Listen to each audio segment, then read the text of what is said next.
आज हम डिस्कस करेंगे क्लास 9th का जो हिस्ट्री का चैप्टर नंबर 3 है, Nazism and the rise of Hitler. देखिए बड़ा ही इंपॉर्टेंट चैप्टर है, एनटीएससी की पर्सपेक्टिव से बहुत ही ज़्यादा इंपॉर्टेंट हो जाता है। और बिलीव मी, इस चैप्टर में जितना सब आपको जानने को मिलेगा शायद ही इतना किसी चैप्टर में आपने जानने को मिला होगा। ये चैप्टर आपकी अंडरस्टैंडिंग को एक अलग ही लेवल पे ले जाएगा अगर आप ध्यान से पढ़ेंगे।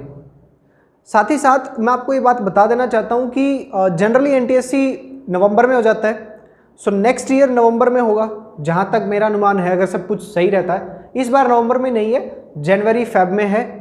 तो उस सिचुएशन को ध्यान में रखते हुए हमें अपनी जो प्रिपरेशन है उसको थोड़ा और ज़्यादा जो है बढ़ा देना चाहिए, जो हमारा टाइमिंग है उसको इंक्रीज़ कर देना चाहिए, क्योंकि लगभग 1 साल हमारे पास बचा है जिसमें हमें अपनी 9th को भी रिवाइज करना है और हमें अपनी 10th को भी रिवाइज करना है। तो हमें 9th को इस तरह से करना है कि बाद में हमें दोबारा से उतना ही टाइम इन्वेस्ट ना करना पड़े।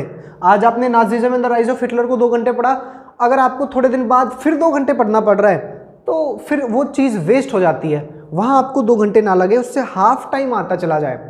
बहुत सारे लोग मुझसे पूछते हैं कि कौन से रिसोर्सेज आप रेफर करें। देखिए मैं आपको बता देता हूँ। This is the book India and the contemporary world part 1।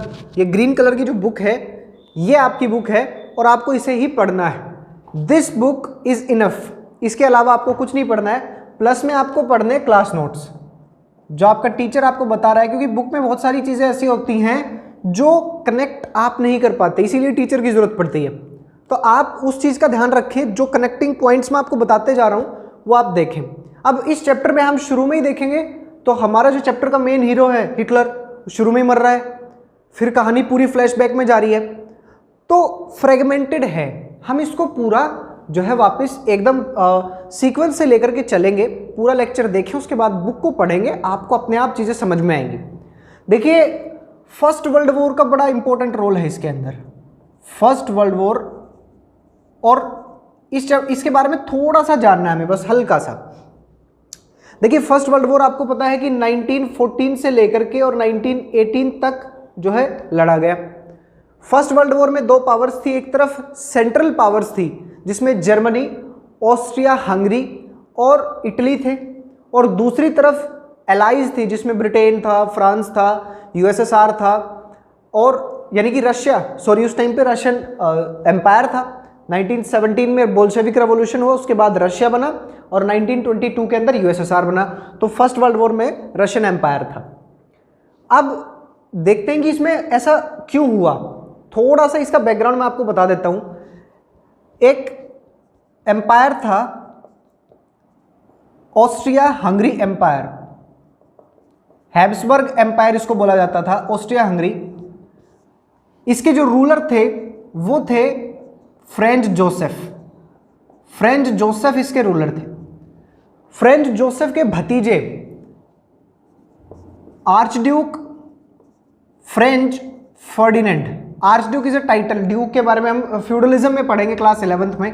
French Ferdinand, अब फ्रेंच फर्डिनेंड सर्बिया गए हुए थे, और सर्बिया के अंदर, सर्बिया की कैपिटल सरजोवा के अंदर जो है फ्रेंच फर्डिनेंड की हत्या कर दी गई एक सर्बियन टेररिस्ट के द्वारा। अब ऑस्ट्रिया हंगरी जो थे, इन लोगों ने कहा, सर्बिया को इन्होंने एक लिस्ट दी कि ये मांग आप हमारी फुलफिल कीजिए, अदरवाइज जो है अंजाम बहुत बुरा होगा। इन लोगों ने बात मानने लगभग इनकी बातें मान ली। लेकिन अब जर्मन्स ने क्या किया, जर्मनी, उस समय जर्मन एम्पायर था, जर्मनी ने क्या किया कि इंस्टिगेट किया ऑस्ट्रिया हंगरी को कि we are with you, why are you afraid of Serbia, will crush them. अब ये लोग इसकी ताव में आ गए कि मेरे पीछे तो जर्मनी खड़ा है। तो इन लोगों ने ऐसी शर्तें रखी, फिर इन्होंने बहाना जो है पूरा बनाया। 28 जून 1914 को जो है फ्रेंच फर्डिनेंड की हत्या की गई। 28 जुलाई को जो है 28 जुलाई 1914 को सर्बिया पे इन्होंने हमला कर दिया। ठीक है जी। अब जैसे ही सर्बिया पे हमला हुआ तो रशिया ने क्या किया, रशिया उसने सर्बियंस को बचाने के लिए, 14 है देखिए उस समय रशियन एम्पायर है, डिसीजन कौन लेगा, जार निकोलस सेकंड। तो रशिया ने क्या किया, रशिया ने अपनी आर्मी को जो है इकट्ठा करना शुरू किया, जनरल मोबिलाइजेशन बोला। जर्मन सेड टू रशियंस कि you have nothing to do with this Austria Hungary and Serbian war, you get out of this and Germany ने, इन्होंने 29 को शुरू किया, 29 जुलाई को। देखिए 28 जुलाई को हमला हुआ है, 29 जुलाई को जो है रशिया ने अपनी आर्मी को तैयार करना शुरू किया। जर्मनी ने इनको वार्निंग दी कि अगर 31 जुलाई तक, माने 2 दिन में आप लोग नहीं रुके तो अंजाम बुरा होगा। रशियंस नहीं माने। 1 अगस्त, अगले ही दिन 1 अगस्त को जर्मनी ने जो है हमला कर दिया किस पे? रशिया पे।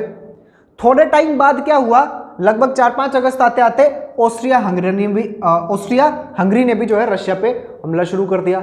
अब रशियंस फालतू में मारे जा रहे हैं। धीरे धीरे फ्रांस भी आया, ब्रिटेन भी आया, इनके साथ भी इनकी लड़ाई चलती रही। यहां तक सब कुछ ठीक था।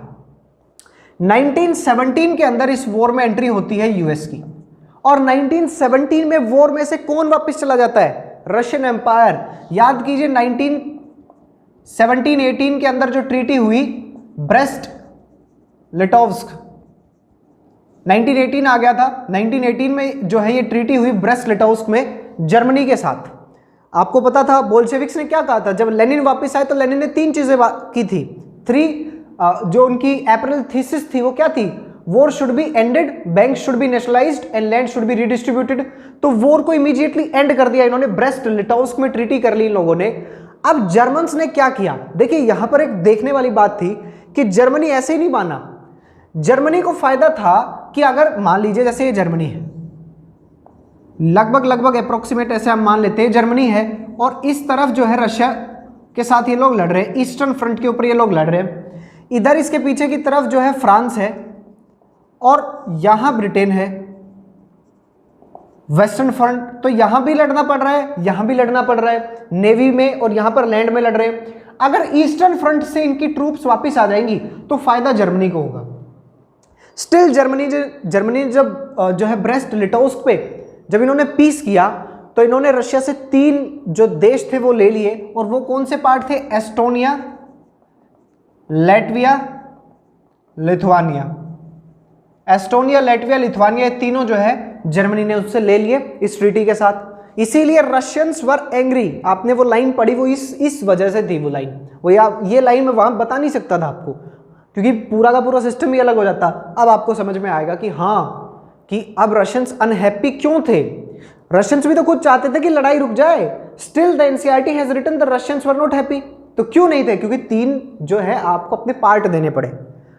तो फ्रांस के साथ इनकी राइवलरी वैसे ही थी, क्योंकि फ्रांस, एक रीजन ये भी था कि ब्रिटेन, फ्रांस और रशिया के बीच में ट्रिपल एंटेंटे था। 2 अलायंसेस का सिस्टम था यहां पर। एक थी ट्रिपल अलायंस और एक थी ट्रिपल एंटेंटे। ट्रिपल अलायंस थी जर्मनी, इटली और ऑस्ट्रिया हंगरी के बीच में, और ट्रिपल एंटेंटे इनको काउंटर करने के लिए थी ब्रिटेन, फ्रांस और रशिया के बीच में। पहला रीजन। दूसरा रीजन क्या था कि 1871 के अंदर एक वॉर हुई थी, जिस वॉर के अंदर ओटो वन बिस्मार्क लीड कर रहे थे जर्मनी को, और फ्रांस के 2 districts Alsace and Lorraine. Class 12th की जो इंग्लिश की बुक है फ्लेमिंगो, उसका चैप्टर 1 इसी वॉर के ऊपर बताया गया है। एल्सेस और लोरेन ये जर्मनी ने ले लिए। ब्रिटेन के साथ इनकी राइवलरी थी, किसको लेकर के? नेवी को लेकर, नेवी के ऊपर इनकी राइवलरी थी। अब जब ये सब कुछ चल रहा है तो जैसे ही यूएस आता है तो 1918 के अंदर यूएस के प्रेसिडेंट के वुड्रो विल्सन अपना 14 पॉइंट प्रोग्राम देते हैं, और ये 14 पॉइंट प्रोग्राम इंडिकेट करता है, क्या इंडिकेट करता है? क्लीमेंसी, दया, कि अगर सेंट्रल पावर सरेंडर कर देंगी तो उनके साथ दयापूर्वक एक उनके साथ क्लीमेंसी का जो है बिहेवियर रखा जाएगा, उनके ऊपर ज्यादा हार्श नहीं होंगे हम। अब जर्मनी को जब लगा कि यार मारे जा रहे हैं हर जगह से, इन लोगों ने सरेंडर किया। उस समय फ्रेंच प्रेसिडेंट क्लीमेनलेव, इन्होंने कहा नो क्लीमेंसी, कि कोई दया नहीं जर्मनी के साथ, सिर्फ जर्मनी के साथ, इन सब के साथ no problem, Germany. And why he said this? First reason कि आपने इनका ये ले रखा है, देख लो, एल्सेस और लोरेन। यू डिफीटेड फ्रांस इन 1871, और उनके वो जो बात अंदर तक उन्हें चुभी हुई है कि जर्मनी ने हमें हराया। इन्होंने क्या कहा कि the sole responsibility of first world war lies on Germany, क्योंकि ऑस्ट्रिया हंगरी तो मान गया था। इन लोगों ने जब ये प्रॉब्लम बढ़ती हुई देखी तो इन्होंने कहा कि एक जो है हम यूरोपियन जो है काउंसिल बुलाते हैं, उसमें डिसाइड कर लेंगे।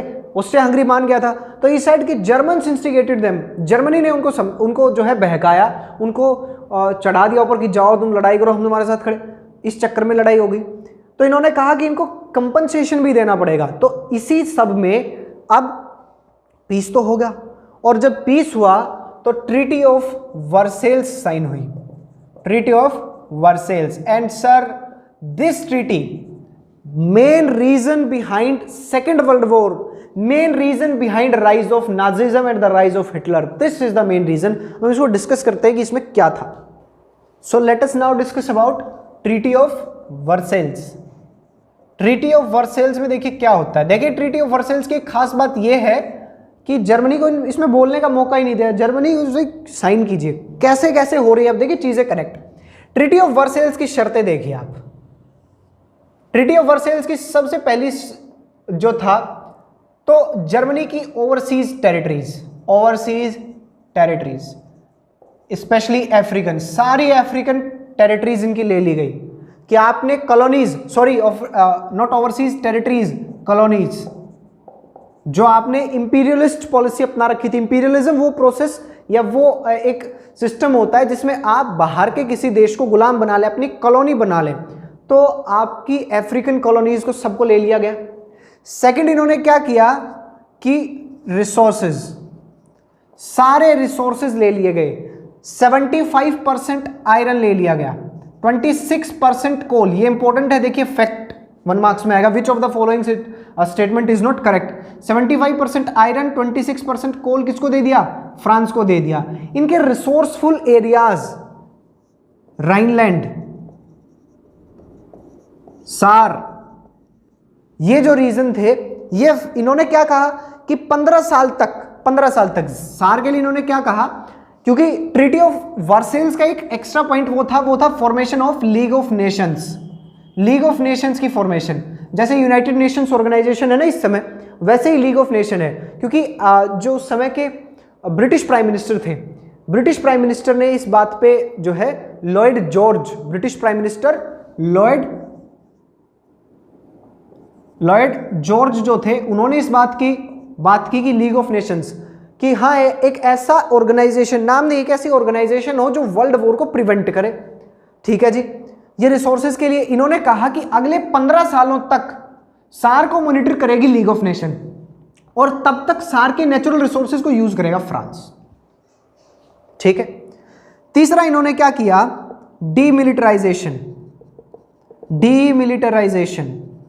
जर्मन आर्मी को पूरी तरह से डिमिलिटराइज कर दिया कि कोई वॉरशिप नहीं, कोई ये सब सबमरीन वगैरह कुछ नहीं, केवल 1 लाख इन्फेंट्री, 1 लाख इन्फेंट्री आप रख सकते हैं। ठीक है। फोर्थ, इन्होंने क्या किया सर, वेरी इंपॉर्टेंट, सब कुछ लेने के बाद अब देखिए इसने क्या किया, इसने कहा वॉर कंपनसेशन, और कितने का, 6 बिलियन यूरोज, 6 बिलियन यूरोज आपको देने। मतलब आपने सारे इनकम के सोर्स ले लिए, सारा रिसोर्सफुल एरिया ले लिया, और ऊपर से इसकी टेरिटरी का देखिए, इसकी जो टेरिटरी इन्होंने ली, प्लस में इसकी टेरिटरीज जो इन्होंने ली, उसमें क्या था, 10% पॉपुलेशन और 13% ऑफ इट्स टेरिटरी। वो तो पार्ट में कर दिया आपने, जर्मनी को बांट बांट के टुकड़ों में इधर उधर कर दिया आपने, पूरी तरीके से उसको कमजोर कर दिया, उसके रिसोर्सेज ले लिए, उसकी इनकम के सारे साधन ले लिए। नाउ यू आर सेइंग कि Germany will have to pay 6 billion euros. Treaty of Versailles में ये अमाउंट डिसाइड नहीं हुई थी, वॉर कंपनसेशन की Germany is solely responsible, that is why Germany will have to pay. और जर्मनी खुद लड़ाई किस पे, लोन ले लेके लड़ रहे थे। और ये जो 6 बिलियन यूरोज था, ये 1921 के अंदर डिसाइड किया गया था, 6 बिलियन यूरोज जर्मनी को पे करने हैं। जर्मनी पागल है, तो जर्मनी ने इस डील को साइन किया। Now Germany signed. ये तो इंटरनेशनल सिनेरियो है। जर्मनी के जैसे ही जर्मनी हारती है तो क्या जर्मनी के अंदर बदलाव हुआ, अब कनेक्ट होगा वीमर रिपब्लिक जो आप पढ़ रहे हैं। देखिए जर्मनी के अंदर जब जर्मनी की हालात बहुत खराब थी, तो नवंबर के महीने में जो है एक जगह है वीमर, वहां पर एक नेशनल असेंबली मिलती है, national assembly. Sir class 10th का चैप्टर 1 नेशनलिज्म इन यूरोप, उसमें बहुत सारी नेशनल असेंबली, फ्रांस में भी तो नेशनल असेंबली बनी थी, लोगों ने बना ली अपनी। याद कीजिए जब फर्स्ट एस्टेट, सेकंड एस्टेट और थर्ड एस्टेट किसके लिए, टैक्सेस बढ़ाने के लिए कहाँ गए थे, उसके अंदर जो किंग हैं लुइस 16, उनके जब पैलेस में वो लोग थे, तब उन लोगों ने जो है नेशनल असेंबली ने क्या की, जो थर्ड एस्टेट थी उसने वॉकआउट किया, और थर्ड एस्टेट के वॉकआउट करने के बाद उन्होंने क्या कहा कि we are the national assembly, we will frame the constitution. So there were some people who said now we are the national assembly of Germany, we will frame the constitution. They made a constitution with what, federal provisions, very important line, constitution with federal structure, जिसमें power एक हाथों में concentrate ना हो। This means abdication of emperor, की अब emperor की हमें कोई जरूरत नहीं है, अब हम इसको रिपब्लिक बनाएंगे, कॉन्स्टिट्यूशन से चलेगा ये सारा का सारा। ठीक है जी। नेशनल असेंबली ने यूनिवर्सल अडल्ट फ्रेंचाइज भी दे दिया था। Which of the following national assemblies granted universal adult franchise, ये क्वेश्चन बन सकता है। देखिए अगर क्वेश्चन बनाने वाला समझदार होगा तो जरूर बनाएगा, अगर उसको ऐसे ही चलना है ट्रेंड के हिसाब से तो नहीं बनेगा। ये क्वेश्चन आपसे पूछ सकता है क्योंकि किसी भी नेशनल असेंबली ने एक्सेप्ट दिस नहीं दिया। क्या फ्रांस की नेशनल असेंबली ने दिया था यूनिवर्सल अडल्ट फ्रेंचाइज? नहीं दिया उन्होंने भी, प्रोपर्टेड मैन को दिया था उन्होंने, वो भी 4 मैन 3 मिलियन एक्टिव सिटीजन्स थे। तो ऐसी सिचुएशन में universal adult franchise national assembly of Germany ने दिया। अब इन लोगों ने ये जो रिपब्लिक सिस्टम बनाया, इस रिपब्लिक सिस्टम को बोला गया वीमर रिपब्लिक।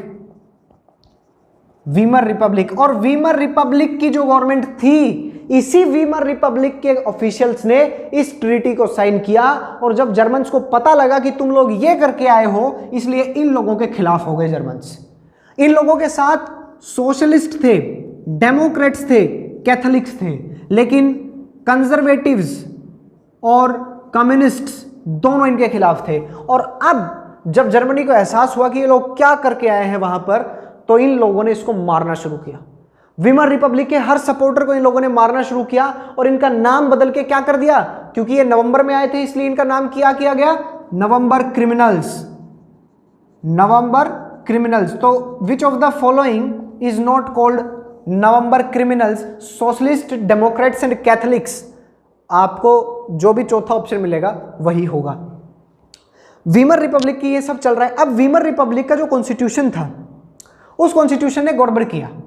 वो गड़बड़ क्या था कि उन्होंने प्रोपोर्शनल रिप्रेजेंटेशन सिस्टम अपनाया। देखिए प्रोपोर्शनल रिप्रेजेंटेशन क्या कहता है? प्रोपोर्शनल रिप्रेजेंटेशन कहता है आपके यहां पर क्या सिस्टम है, मान लीजिए एक जगह पर 300 सीटें हैं, किसी पार्लियामेंट में 300 सीट्स है। 300 सीट्स के अंदर आपको जीत के लिए कितना चाहिए, 151 चाहिए। ठीक है, यहां तो आपने इस चीज को माना, लेकिन ये प्रोपोर्शनल रिप्रेजेंटेशन सिस्टम जो है ये कहता है किसी, ये तो आपने पूरे पार्लियामेंट में देख लिया कि हाँ 150, लेकिन अगर आप एक लेजिस्लेट जो है उस कॉन्स्टिट्यूएंसी के हिसाब में देखें, मान लीजिए 4 आदमी खड़े हैं और वोट करने वाले 300 लोग हैं, तो कोई निश्चित क्राइटेरिया नहीं है कि जीत के लिए कितने चाहिए। समझ रहे हैं? सरकार बनाने के लिए 151 सीटें चाहिए, लेकिन 151 कॉन्स्टिट्यूएंसीज में जब आप लड़ रहे हैं तो 4 आदमी लड़ रहे हैं, जीतेगा कौन? वो जो बाकी 3 से ज्यादा वोट ले लेगा। ये सिस्टम कहलाता है FPTP, first past the post system, यानी कि जो औरों से आगे निकल जाता है, पहले पहुंचने वाले की जीत हो जाती है इसमें। प्रोपोर्शनल रिप्रेजेंटेशन कहता है कि 50% से एक वोट ज्यादा, माने यहां भी 151 वोट चाहिए। ऐसी सिचुएशन में बहुत ज्यादा दुविधा हो जाती है। पूरा प्रोपोर्शनल रिप्रेजेंटेशन सिस्टम पूरी 11th के अंदर आएगा आपके यहां पर, थोड़ा सा इसको डिस्कस करेंगे हम, लेकिन आप इतना समझ लीजिए फिलहाल कि इससे गवर्नमेंट में स्टेबिलिटी नहीं आती, स्टेबल गवर्नमेंट नहीं बन पा रही। इसीलिए वीमर रिपब्लिक ने केवल 239 दिन में 20 कैबिनेट बदल दी। Important, 239 days 20 cabinets. प्लस में वीमर रिपब्लिक ने कॉन्स्टिट्यूशन में एक आर्टिकल डाला, वो था आर्टिकल 48। आर्टिकल 48 कहता है कि यू कैन सस्पेंड इमरजेंसी। देखिए इमरजेंसी का जो प्रोविजन है मैं आपको बता दूं, इमरजेंसी के प्रोविजंस इंडियन कॉन्स्टिट्यूशन में suspension of fundamental rights during emergency, ये हमने वीमर रिपब्लिक से ही लिया है। बहुत इंपॉर्टेंट है, क्लास 11th में तो आपसे क्वेश्चन बार बार पूछा जाएगा कहां से लिया गया, तब जर्मनी लिखेंगे, लेकिन स्पेसिफिकली जो है वीमर रिपब्लिक। आर्टिकल 48 कहता है कि प्रेसिडेंट आप ऐसी सिचुएशन अगर बन जाती है तो प्रेसिडेंट आर्टिकल 48 को यूज करेगा, और आर्टिकल 48 का मतलब है कि now parliament is एबोलिश्ड, parliament is in not working, parliament को साइड में किया गया और रूल बाय डिक्री, अब केवल उसी का आदेश माना जाएगा। एक बार इसको भी यूज किया गया इन 239 डेज के अंदर। ये वीमर रिपब्लिक ने पूरा सिस्टम इसमें किया। अब इस सब के बीच में देखिए, ये देखिए आपने जर्मनी की ये जो ह्यूमिलिएशन हुई है, this treaty of Versailles, this was responsible behind rise of Hitler. अब तक आपने चीजें समझ ली जो इतनी समझनी थी। अब तो सीधा पैटर्न चलेगा, अब हिटलर कहां से उठता है और कैसे वो इतना पावरफुल बनता है, क्या क्या सिस्टम उसने किया, उसको हम देखेंगे, बहुत ही आराम से चलेंगे सीक्वेंस में और क्लियर हो जाएगा।